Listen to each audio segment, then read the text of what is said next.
আসসালামু আলাইকুম। আজকে আমরা এসেছি সাভার জাতীয় স্মৃতিসৌধের কুটির শিল্পে। এখানে জাতীয় স্মৃতিসৌধের অপর পাশেই কুটির শিল্প অবস্থিত। এই কুটির শিল্পটি অনেক দিনের।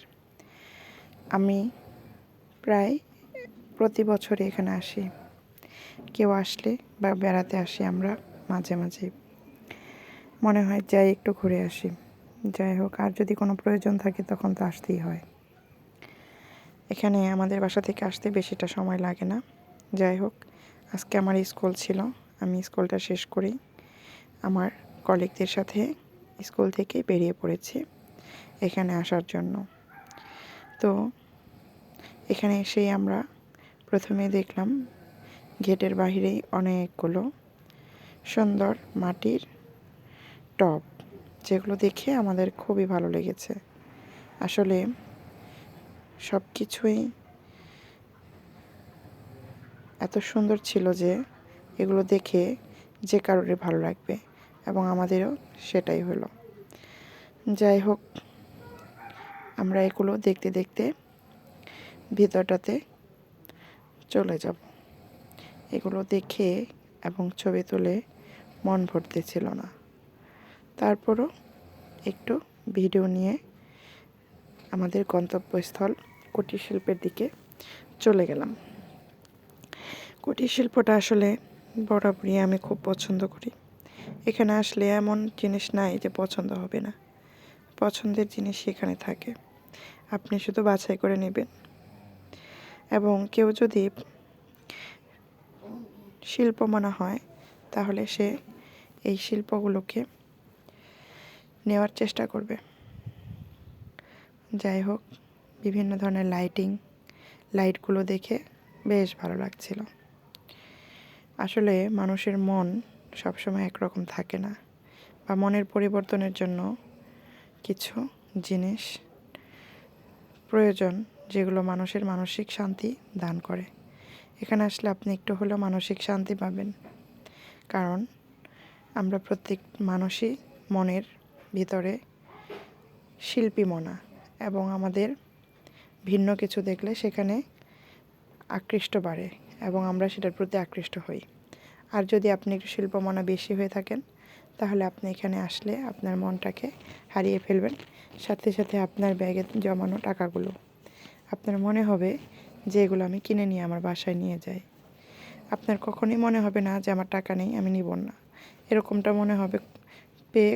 যদি টাকা নাই থাকে তখন আপনার মনটা একটু কষ্ট পাবে, কিন্তু এছাড়া আপনার কিনতে ইচ্ছে হবে। যাই দেখবেন মনে হবে এটা একটু কিনি, বা এটা আমার প্রয়োজন ছিল, বা এটা যদি আমি কিনতাম। যাই হোক, মানুষের প্রয়োজনের শেষ নেই। মানুষের মৃত্যুর আগের দিন পর্যন্ত তার প্রয়োজন থেকেই যায়।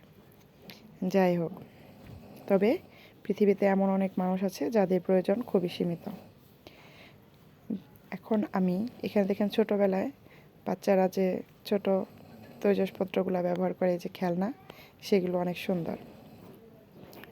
এবং ঘর গোছানোর জন্য, ঘরের সাজানোর জন্য জিনিসগুলো অসাধারণ, এবং আপনার সবসময় ব্যবহারের আপনার ব্যাগ, আপনার মাথার ব্যান্ড, বিভিন্ন জিনিস এখানে আপনার পছন্দ হবে।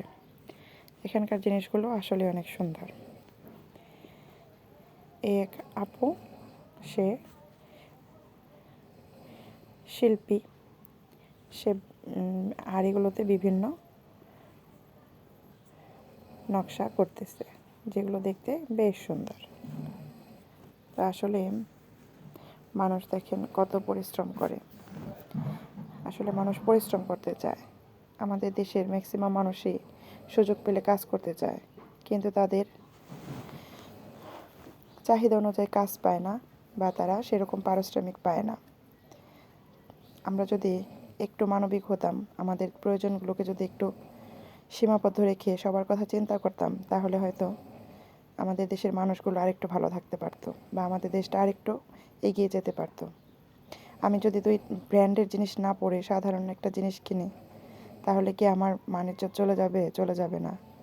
আপনার একটা ব্র্যান্ডের জিনিস দিয়ে 10টা জিনিস কেনা যায়। তার জন্য সবসময় মনে রাখবেন যে আমি এটা কিনতেছি, কিন্তু আমার মতো অনেকে আছে যে অনেক কিছুই পাচ্ছে না, বা দৈনন্দিন যে চাহিদা সে পূরণ করতে পারছে না। তো আমি ওই জিনিসটা একটু কম দামের কিনে আমার যারা অবহেলিত বা যারা সুবিধাবঞ্চিত আছে তাদের জন্য আমরা কাজ করি। আসলে আমাদের এই মানসিকতাটা হয়নি বলেই আমাদের দেশটা এত পিছিয়ে আছে এবং আমাদের দেশের জনগণগুলো অনেক কষ্ট করে। আপনি আমি চিন্তা করতে পারবো না তারা ন্যূনতম জীবন ব্যবস্থা পরিচালনার জন্য কী পরিমাণ কষ্ট করে থাকে। যাই হোক, আজকে আমাদের শিল্পগুলো প্রায় মরে যাচ্ছে। এগুলো মৃত শিল্প, মাটির শিল্প। দেখেন তো দেখি কাচের জিনিসের যে এই মাটির জিনিসগুলো কি কম মূল্যবান, কম সুন্দর দেখতে? আমার তো মনে হয় না যে অনেক, আমার মনে হচ্ছে আমি অনেক কাচের সিরামিক্সের জিনিসগুলো দেখি এবং যাই আমার বড় বড় দোকানগুলোতে আমার যাওয়ার অভিজ্ঞতা রয়েছে। এখানে আমি মাটির জিনিসগুলো দেখতেছি, আমার এত ভালো লাগতেছে, ওখানে গেলেও আমার মনে হয় এতটা ভালো লাগে না বা এতটা কিনি কিনি মনোভাব আসে না। তো আসলে আমরা আমাদের ঐতিহ্যকে ভুলে গিয়েছি, যার জন্য আমাদের এইসব ঐতিহ্য এখন ধ্বংসের মুখে। যাই হোক, আমাদের দেশীয় শিল্প আমরা ব্যবহার করব এবং আমাদের দেশীয় শিল্পের দিকে আমরা বেশি মনোযোগী হব এবং আমাদের দেশকে ভালোবাসবো এবং আমাদের দেশের মানুষকে ভালোবাসবো। আমাদের দেশের মানুষজন যেন তাদের ন্যূনতম চাহিদা পূরণে সফল হয় সেদিকে আমরা লক্ষ্য রাখব। আমাদের ব্র্যান্ডের জিনিসপত্র পরার প্রয়োজন নেই, আমরা ন্যূনতম সাধারণ জীবনযাপনের জন্য জিনিস পরব। আমি একা একটা জিনিস পরে বসে থাকব, আমার আর 10জন ভাই বোনরা তারা পাবে না, সেটা হবে না। আমরা যেন সবাই সুন্দরভাবে থাকতে পারি সেটাই আমরা করব। আমার এই কথাগুলো বলার পেছনে অনেকটাই কষ্ট রয়েছে, কেননা আমি এই শহরের জীবনে থেকে এত মানুষের সাথে পরিচয় হয়েছে, আমি তাদের দুঃখগুলো খুব কাছ থেকে দেখেছি। আমি দেখেছি তারা 10-20 টাকা দিয়ে পুরান কাপড় পরে, পুরান কাপড় কিনে তারপরে পরে, যেটা আমার দেখে অনেক কষ্ট হয়। মাঝে মাঝে আমি নিজেও কিনে দিয়েছি। 10-20 টাকার জন্য একটা সোয়েটার কেউ কিনতে পারে না, সোয়েটার আমি তাদেরকে কিনতে সাহায্য করেছি। কিন্তু আমরা আসলে যারা হায়ার লেভেলে চলাফেরা করি বা হায়ার লেভেলে আছি, এই জিনিসগুলো আমরা বোঝার চেষ্টা করি না বা কখনো বুঝতে চাইও না, কারণ আমরা ওই লেভেলের মানুষের সাথে ওঠা বসা করি না। যখন আমি ওই মানুষটার সাথে মিশি বা মিশবো তখন তো আমি তার কষ্টটা বুঝতে পারবো। আসলে এই কষ্টগুলো মানুষ বুঝতে চায় না। আমার দেখা অনেক রংপুর ডিস্ট্রিক্টের মানুষ রয়েছে, রংপুর গাইবান্ধা, ওদের বাসায় একটা লোক আসে যেমন পুরান কাপড় বিক্রি করতে, তারা ছিঁড়া ফাটা বা একটু পুরান জিনিসগুলো 5 টাকা, 10 টাকা, 20 টাকা, 30 টাকার বিনিময়ে কিনে ব্যবহার করে, যা আমার দেখে অনেকটাই কষ্ট লেগেছে।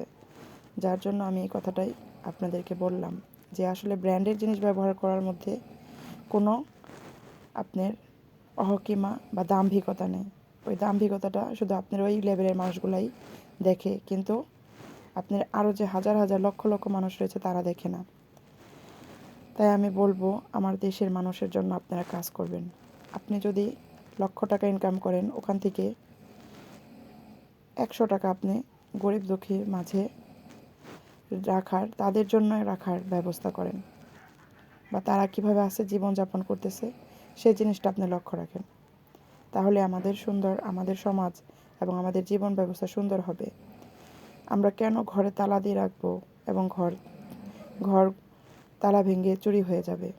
কেন হবে না যদি আমরা সবাই মানুষের জন্য কাজ করি। আমার দেশের মানুষের জন্য আমি কাজ করি, আমার দেশের শিল্পকে আমি রক্ষা করতে পারি এবং আমাদের দেশকে আমি রক্ষা করার কাজ করতে পারি।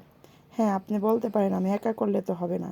হ্যাঁ, আমরা সবাই যদি আমাদের মধ্য থেকে একটু একটু করে চেষ্টা করি, আমার মনে হয় না একদিন আমার মনে হয় যে এই দেশটা বদলে যাবে, এই দেশের মানুষগুলো বদলে যাবে।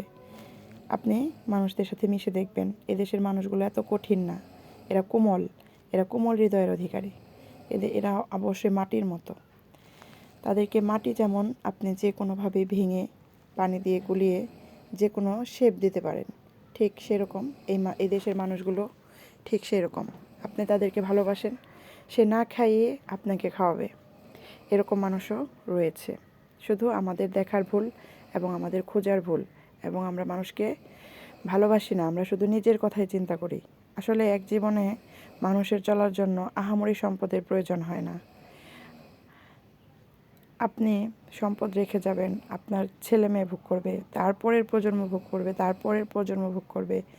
এই 3-4 পুরুষের কথা আপনি চিন্তা করেন, কিন্তু আপনি চিন্তা করেন না যে আপনি যখন কবর থেকে উঠবেন, পুনর্জন্ম হবে আপনার, তখন কিন্তু আপনার এই লেভেলের মানুষগুলো থেকে আপনি সুখ দুঃখ যা পেয়েছেন, অন্যায় অত্যাচার যা করেছেন, সেটাই কিন্তু আপনার সাথে, তাদের সাথে আপনার বন্ডিং হবে এবং তাদের সাথে আপনার বিচার কার্য হবে, তুলনা হবে। তাই আমি যতদিন বেঁচে আছি, আমার আশেপাশে আমার লেভেলের মানুষগুলো কেমন আছে বা তারা কী করতেছে, তারা কীভাবে জীবনযাপন করতেছে, সেই জিনিসগুলো আমরা সবসময় মাথায় রাখার চেষ্টা করব। আমরা শুধু আমাদের নিজেদের কথাগুলোই চিন্তা করব না, আমরা চিন্তা করব আমাদের পারিপার্শ্বিক অবস্থান এবং আমাদের পারিপার্শ্বিক সমাজ ব্যবস্থা, আমাদের আত্মীয় স্বজন, আমাদের প্রতিবেশী, আমাদের সমাজের মানুষগুলো কেমন আছে, সমাজের কোন সমস্যাটা আমাদের রয়েছে এবং কিভাবে আমরা সমাজটাকে আরও সুন্দর করতে পারি এবং সমতা বন্টন করতে পারি, সেখানে আমাদের আসতে হবে। যাই হোক, অনেক কথা বলে ফেললাম, আপনাদের কেমন লাগবে জানি না, তবে আমি আমার কথাগুলো মন থেকে বললাম এবং আমার অনেকটাই দেখার জিনিস থেকে আমি বললাম। আসলে আমি ঢাকায় মানুষ হয়েছি এবং আমার পরিবার, আমার আত্মীয় স্বজন সব ঢাকাতে। তো আমি কখনো গ্রামের মানুষদের সাথে এতটা মিশিনি, একদম গ্রাম। আমি শুধু শুনেছি যে গাইবান্ধাতে মঙ্গা হয়, এটা হয়, এটা হয়, আমি আগে পত্রিকায় পড়েছি। কিন্তু আমি যখন আমার চোখের সামনে মানুষগুলোকে দেখেছি, তাদের খাদ্যাভ্যাস, তাদের সব কিছুই আমার কাছে মনে হয়েছে না,